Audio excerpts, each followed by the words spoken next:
Assalamualaikum warahmatullahi wabarakatuh. Alhamdulillahi rabbil alamin. Wassalatu wassalamu ala asrafil mursalin Sayyidina Muhammad wa ala alihi wa sahbihi ajma'in. Amma ba'du. Rabbi shrah li sadri wa yassir li amri wahlul 'uqdatam min lisani yafqahu qawli. Dulur-dulur seiman, kali ini kita akan membahas surat Al-Maidah ayat 4.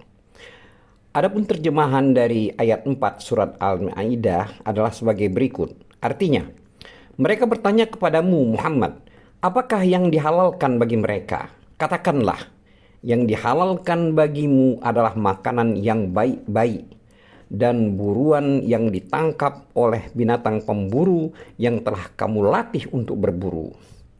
Yang kamu latih menurut apa yang telah diajarkan Allah kepadamu. Maka makanlah apa yang ditangkapnya untukmu dan sebutlah nama Allah waktu melepaskannya. Dan bertakwalah kepada Allah, sungguh Allah sangat cepat perhitungannya. Terkait dengan ayat 4 surat Al-Maidah ini, di sini jelaslah dapat kita ketahui bahwa ketika Allah Ta'ala menyebutkan hal-hal yang Dia haramkan di dalam ayat yang terdahulu, yaitu hal-hal yang buruk, yang membahayakan bagi orang-orang yang mengkonsumsinya, baik pada tubuhnya, pada agamanya, maupun pada kedua-duanya sekaligus. Dan Allah Ta'ala mengecualikan apa yang telah Dia kecualikan pada kondisi darurat.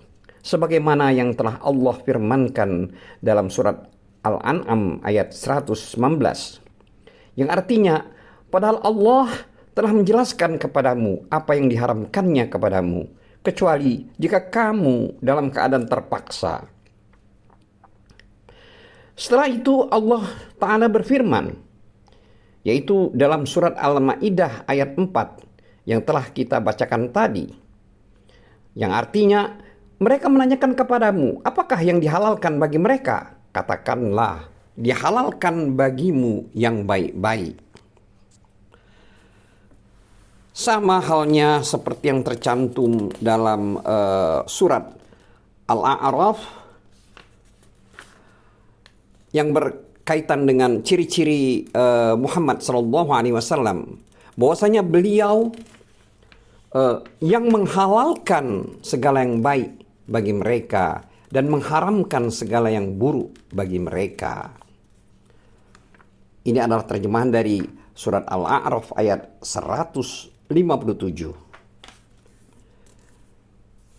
Terkait dengan hal tersebut, Ibnu Abi Hatim rahimahullah meriwayatkan dari Sa'id bin Jubair bahwasanya Adi bin Hatim At-Ta'i dan Zaid bin Muhallil At-Ta'i radhiyallahu anhuma pernah bertanya kepada Nabi sallallahu alaihi wasallam. Mereka berdua berkata, "Wahai Rasulullah, Allah Ta'ala telah mengharamkan bangkai. Lalu apakah yang dihalalkan bagi kami darinya?" Maka turunlah ayat, yaitu ayat 4 yang terkait dengan dalam hal ini adalah dalam surah Al-Maidah yang telah kita bacakan tadi di atas, yaitu mereka menanyakan kepadamu apakah yang dihalalkan bagi mereka, katakanlah dihalalkan bagi kalian yang baik-baik. Terkait dengan ini, Sa'id bin Jubair rahimahullah berkata, yang dimaksud adalah binatang sembelihan yang halal dan baik untuk mereka. Muqatil rahimahullah berkata, artinya, at-thayyibat adalah segala sesuatu yang dihalalkan untuk mereka peroleh, yaitu segala macam rezeki yang halal. Adapun Imam Az-Zuhri rahimahullah pernah ditanya tentang minum air kencing untuk pengobatan, maka dia menjawab, air kencing tidak termasuk dalam at-thayyibat, atau maksudnya segala sesuatu yang dihalalkan.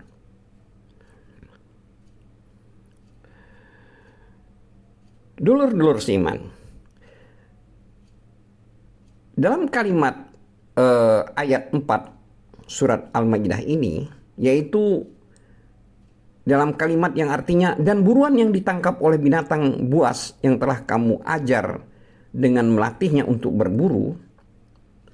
Maksud dari kalimat dari ayat ini adalah telah dihalalkan untuk kalian binatang-binatang sembelihan yang disebutkan dengan nama Allah atasnya dan rizki yang baik-baik. Dan telah dihalalkan pula untuk kalian hewan buruan yang kalian buru dengan menggunakan binatang-binatang buas seperti anjing pemburu, macan pemburu atau elang pemburu, dan yang sejenisnya. Itu adalah mazhab jumhur ulama dari kalangan para sahabat, para tabi'in, dan para imam radhiyallahu anhum. Di antara para ulama yang berpendapat demikian adalah Ibnu Abbas radhiyallahu anhuma yang terkait dengan firman Allah ayat 4 surat Al-Maidah ini yang sedang kita bahas ini, yang artinya dan buruan yang ditangkap oleh binatang buas yang telah kamu ajar dengan melatihnya untuk berburu. Jadi maksudnya di sini binatang tersebut adalah seperti anjing-anjing pemburu yang terlatih, burung elang, dan semua burung yang terlatih untuk berburu. Al-jawarih adalah hewan-hewan buas seperti anjing, macan tutul, burung elang, dan lain sebagainya. Asar tersebut telah diriwayatkan oleh Ibnu Abi Hatim rahimahullah. Lalu dia berkata, hal yang semisalnya diriwayatkan oleh Khaisamah, Tawus, Mujahid, dan selain mereka rahimahumullah. Lalu dia Ibnu Abu Hatim juga meriwayatkan dari Ibnu Umar radhiyallahu anhuma. Dia berkata, binatang yang diburu oleh jenis burung, yaitu burung elang dan burung yang lainnya, bila kamu berhasil mendapatkannya, maka binatang itu halal untukmu. Namun jika tidak, maka janganlah kamu memakannya. Terkait dengan ini, Ibnu Katsir berkata, pendapat yang diriwayatkan dari jumhur ulama bahwa hewan buruan burung-burung buas hukumnya sama seperti hewan buruan anjing-anjing buas. Karena burung-burung buas itu menerkam hewan buruannya dengan menggunakan cakar-cakarnya. Ya sama seperti yang dilakukan oleh anjing-anjing buas. Jadi tidak ada perbedaan di antara keduanya. Itulah mazhab imam yang empat dan selain mereka. Dan pendapat itu juga dipilih oleh Ibnu Jarir rahimahullah. Dia berhujjah terkait dengan hal tersebut dengan hadis yang diriwayatkan dari Adi bin Khatim radhiyallahu anhu. Dia berkata, aku pernah bertanya kepada Rasulullah sallallahu alaihi wasallam tentang hewan buruan dari burung elang.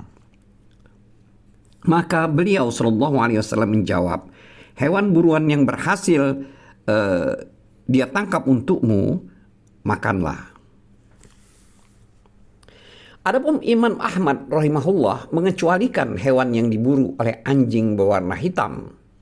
Karena menurutnya anjing yang berwarna hitam wajib dibunuh dan tidak boleh dimiliki. Lantaran ada hadis yang diriwayatkan di dalam kitab Sahih Muslim dari Abu Dzar radhiyallahu anhu bahwasanya Nabi sallallahu alaihi wasallam bersabda, salat dapat diputuskan atau menjadi batal oleh keledai, wanita, dan anjing hitam. Aku kembali bertanya, kenapa harus dibedakan antara anjing hitam dan anjing merah? Maka beliau Nabi sallallahu alaihi wasallam menjawab, anjing hitam adalah syaitan, adalah setan. Adapun hewan-hewan yang digunakan untuk berburu itu dinamakan jawarih. Diambil dari kata al-jarhu, yaitu al-kasbu atau berusaha. Jadi maksudnya di sini hewan-hewan yang digunakan untuk berburu seperti anjing, burung elang, dan lain-lain itu dinamakan jawarih. Terkait dengan hal tersebut, Allah telah berfirman dalam surat Al-An'am ayat 60. Dan dia mengetahui apa yang kamu kerjakan pada siang hari. Jadi di sini maksudnya dari ayat 60 surat Al-An'am ini adalah Allah mengetahui apa-apa yang kalian usahakan, baik berupa kebaikan maupun keburukan. Terkait dengan sebab turunnya ayat mulia itu, ada sebuah hadis yang diriwayatkan oleh Ibnu Abi Hatim rahimahullah dan Abu Rafi maula Rasulullah sallallahu alaihi wasallam bahwasanya Nabi sallallahu alaihi wasallam pernah memerintahkan untuk membunuh anjing-anjing hingga jumlahnya pun menjadi semakin sedikit. Maka orang-orang mendatangi beliau dan berkata, "Wahai Rasulullah, apakah yang dihalalkan bagi kami dari jenis anjing yang kamu perintahkan untuk dibunuh?" Maka beliau pun diam dan tidak menjawab. Hingga Allah Ta'ala menurunkan firman-Nya, yang artinya, dan buruan yang ditangkap oleh binatang buas yang telah kamu ajari dengan melatihnya untuk berburu. Ini adalah terjemahan dari ayat 4 surat Al-Maidah. Lalu terkait dengan ayat ini, yaitu kalimat dalam ayat ini, lalu Rasulullah SAW pun bersabda, bila seseorang mengirim anjingnya sambil mengucapkan bismillah, lalu anjing itu menangkap hewan buruan untuknya, maka dia boleh memakannya selama anjing itu tidak memakannya, maksudnya memakan binatang buruan tersebut. Hadis itu juga diriwayatkan oleh Ibnu Jarir dan Al-Hakim rahimahumullah. Dan dia berkata hadis tersebut sahih. Namun Al-Bukhari dan Muslim rahimahumullah tidak meriwayatkannya. Adapun firman Allah, yaitu kalimat yang berada dalam ayat 4 surat Al-Maidah, yaitu kalimat yang artinya dengan melatihnya untuk berburu. Ini bisa jadi diartikan, yaitu binatang buas yang telah kalian latih pada saat mereka siap digunakan untuk berburu, yaitu mereka nanti akan menerkam buruannya dengan cakar-cakarnya atau kuku-kukunya. Ini untuk burung. Jika demikian, maka firman Allah Ta'ala itu dapat dijadikan sebagai dalil yang menunjukkan bahwa bila binatang buas membunuh hewan buruan dengan menabraknya atau dengan cakar dan kukunya, maka hewan buruan tersebut tidak halal. Sebagaimana itu merupakan salah satu pendapat Asy-Syafi'i dan sekelompok ulama lainnya. Oleh sebab itu Allah berfirman dalam ayat 4, yaitu kalimat yang mengatakan, yang berarti kamu mengajarnya menurut apa yang telah diajarkan Allah kepadamu. Jadi maksudnya di sini adalah apabila pemiliknya melepaskannya, maksudnya binatang pemburu seperti anjing dan sebagainya, maka dia segera berangkat. Bila dia dipanggil, maka dia kembali datang. Dan bila dia telah berhasil menangkap hewan buruannya itu, dia menahannya untuk pemiliknya sampai datang kepadanya dan tidak menahannya untuk diri sendiri. Oleh karena itu Allah Subhanahu wa taala berfirman dalam ayat 4 surat Al-Maidah ini, yang artinya maka makanlah dari apa yang ditangkapnya untukmu dan sebutlah nama Allah atas binatang buas itu, maksudnya atas binatang pemburu itu pada waktu melepaskannya. Di sini maksudnya adalah bila binatang buas itu seperti anjing, burung dan sebagainya yang terlatih dan dia menangkap hewan buruan untuk pemiliknya, sedangkan pemiliknya telah membaca bismillah ketika melepaskan hewan pemburunya, maka hewan buruan tersebut halal meskipun telah mati terbunuh. Itulah ijma para ulama. As-Sunnah telah menunjukkan perkara yang semisal dengan ayat mulia tersebut di atas, sebagaimana yang diriwayatkan di dalam kitab Sahih Al-Bukhari dan Sahih Muslim dari Adi bin Khatim radhiyallahu anhu. Dia berkata, aku bertanya, wahai Rasulullah, sesungguhnya aku melepaskan anjing-anjing pemburu yang telah dilatih sambil aku menyebutkan nama Allah. Maka beliau menjawab, bila kamu melepaskan anjingmu yang telah terlatih itu sambil kamu sebut nama Allah, maka makanlah hewan buruan yang ditangkapnya untukmu tersebut. Aku bertanya kembali, meskipun anjing-anjing itu membunuhnya?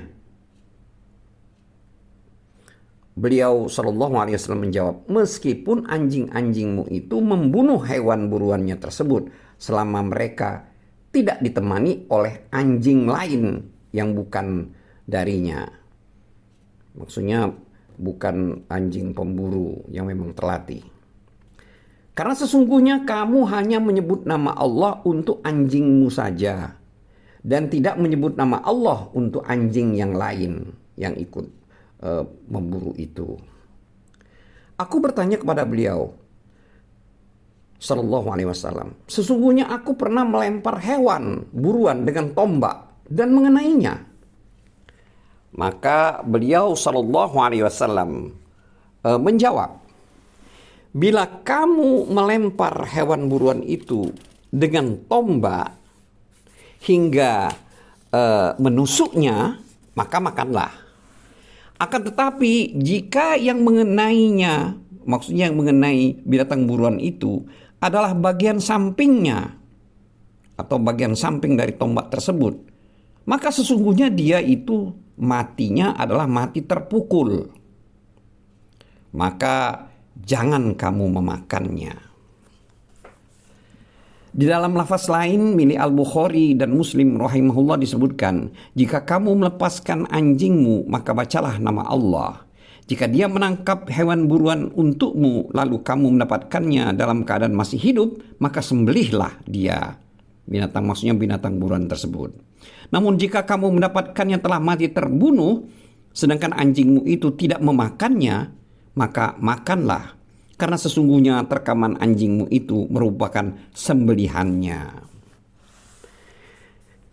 Di dalam riwayat lain milik Al-Bukhari dan Muslim rahimahumullah disebutkan, namun jika anjingmu itu memakan hewan buruannya itu, maka janganlah kamu memakannya. Karena sesungguhnya aku khawatir jika anjingmu itu menangkapnya, maksudnya menangkap binatang buruan itu adalah untuk dirinya sendiri. Itu adalah dalil bagi jumhur ulama rahimahumullah. Dan itulah pendapat yang sahih dari mazhab Asy-Syafi'i rahimahullah. Yaitu apabila anjing pemburu itu memakan sebagian dari hewan buruannya, maka dia hukumnya haram secara mutlak. Jadi hewan buruan itu tidak boleh dimakan, tidak halal untuk dimakan. Dan mereka tidak memperincinya sebagaimana yang diriwayatkan oleh hadis tersebut. Akan tetapi diriwayatkan dari sekelompok ulama kaum salaf bahwa mereka berpendapat bahwa hewan buruan itu tidak haram secara mutlak. Pendapat ini telah diriwayatkan dari Salman, Sa'ad bin Abi Waqqas, Abu Hurairah dan Ibnu Umar radhiyallahu anhum. Pendapat tersebut juga diriwayatkan dari Ali dan Ibnu Abbas radhiyallahu anhum. Dan itulah pendapat Az-Zuhri, Rabi'ah, dan Malik rahimahumullah. Pendapat itu juga pernah dianut oleh Asy-Syafi'i rahimahumullah pada kaul qadim, yaitu pendapat lama. Dan dia sempat mengisyaratkannya pada kaul jadid, artinya pendapat yang baru. Jadi di sini Asy-Syafi'i rahimahullah mempunyai pendapat yang lama dan juga pendapat yang baru. Dulur-dulur seiman, terkait dengan hal-hal tersebut di atas, Abu Daud rahimahullah telah meriwayatkan dari Amr bin Su'aib, dari ayahnya, dari kakeknya, bahwasanya ada seorang Arab Badui yang biasa dipanggil Abu Sa'labah berkata, wahai Rasulullah, sesungguhnya aku memiliki beberapa anjing terlatih untuk berburu. Maka berilah aku fatwa tentang hasil buruannya. Nabi SAW pun bersabda, jika kamu memiliki anjing-anjing yang terlatih, maka makanlah hewan buruan yang mereka tangkap untukmu. Dia bertanya lagi, baik sempat disembelih maupun tidak sempat disembelih? Nabi SAW menjawab, iya. Kemudian dia bertanya lagi, meskipun dia memakai sebagian darinya, maksudnya sebagian dari binatang buruan tersebut. Beliau Nabi SAW menjawab, iya, meskipun dia memakan sebagian darinya. Selanjutnya Arab Badui tersebut kembali bertanya, wahai Rasulullah, berikan fatwa untukku berkaitan dengan busur panahku. Beliau Nabi SAW bersabda, makanlah hewan buruan yang dihasilkan oleh busur panahmu. Kemudian dia bertanya, baik sempat disembelih maupun tidak sempat disembelih? Beliau menjawab, meskipun dia hilang dari pencarianmu selama dia belum membusuk, atau kamu menemukan selain bekas anak panahmu padanya. Dia kembali berkata, berikanlah fatwa untukku berkaitan dengan bejana orang Majusi apabila kami terpaksa menggunakannya. Beliau bersabda, cucilah terlebih dahulu, lalu makanlah padanya. Hadis itu juga diriwayatkan oleh An-Nasa'i rahimahullah. Adapun Abu Dawud telah meriwayatkan dari Abu Sa'labah radhiyallahu anhu. Dia berkata, Rasulullah Shallallahu Alaihi Wasallam bersabda, bila kamu melepaskan anjingmu dan kamu sebutkan nama Allah, maka makanlah meskipun dia telah memakan sebagian darinya. Maksudnya sebagian dari batang buruan tersebut. Dan makanlah hewan yang kamu buru dengan tanganmu. Isnad kedua hadis itu jayyid, artinya baik. Kedua asar itu menunjukkan bahwa hewan buruan boleh dimakan meskipun anjing pemburu tersebut telah memakan sebagian dari hewan buruannya. Kedua asar tersebut telah dijadikan sebagai dalil atau hujah oleh para ulama yang tidak mengharamkan atas hewan buruan yang sempat dimakan oleh anjing pemburu atau lain sebagainya. Sebagaimana yang telah disebutkan dari orang-orang yang kami riwayatkan pendapatnya. Akan tetapi ulama yang lain bersikap netral, di mana mereka berkata, jika anjing pemburu itu memakan setelah dia berhasil menangkap hewan buruannya, maka itu diharamkan. Berdasarkan hadis dari Adi bin Hatim radhiyallahu anhu, dan karena ilat atau alasan yang telah disyaratkan oleh Nabi Shallallahu Alaihi Wasallam, yang artinya, namun jika anjingmu memakan hewan buruan tersebut, maka janganlah kamu memakannya. Karena sesungguhnya aku khawatir jika anjingmu itu menangkap hewan buruan tersebut adalah untuk dirinya sendiri. Adapun jika anjing itu telah menangkapnya, lalu dia menunggu sampai pemiliknya, terus ternyata lama sampai lapar anjing tersebut, lalu dia memakan sebagian daripadanya karena anjing tersebut lapar, maka sesungguhnya itu tidak mempengaruhi kehalalannya. Mereka mengalihkan hadis Abu Sa'labah Al-Khusani radhiyallahu anhu ini kepada pendapat tersebut. Jadi itu adalah pemisahan yang baik dan penggabungan antara dua hadis yang sahih. Al-Ustadz Abu Al-Ma'adi Al-Juwaini rahimahullah dalam kitabnya An-Nihayah berharap seandainya ada seseorang yang merinci permasalahan tersebut seperti rincian tersebut di atas, dan Allah Ta'ala telah mewujudkan harapannya, pendapat dan perincian tersebut telah dikatakan oleh sekelompok pengikut mazhab Syafi'iyah. Pendapat keempat dari sebagian ulama yang lain terkait dengan permasalahan tersebut adalah membedakan antara anjing pemburu dan antara burung-burung pemangsa dan yang sejenisnya, di mana mereka mengharamkan hewan buruan yang dimakan oleh anjing pemburu berdasarkan hadis Adi radhiyallahu anhu, dan tidak mengharamkan hewan buruan yang dimakan oleh burung-burung pemangsa karena burung tersebut tidak dapat dilatih berburu kecuali dengan memakan hewan buruannya. Wallahu a'lam bissawab. Wabillahi taufiq wal hidayah. Wassalamualaikum warahmatullahi wabarakatuh.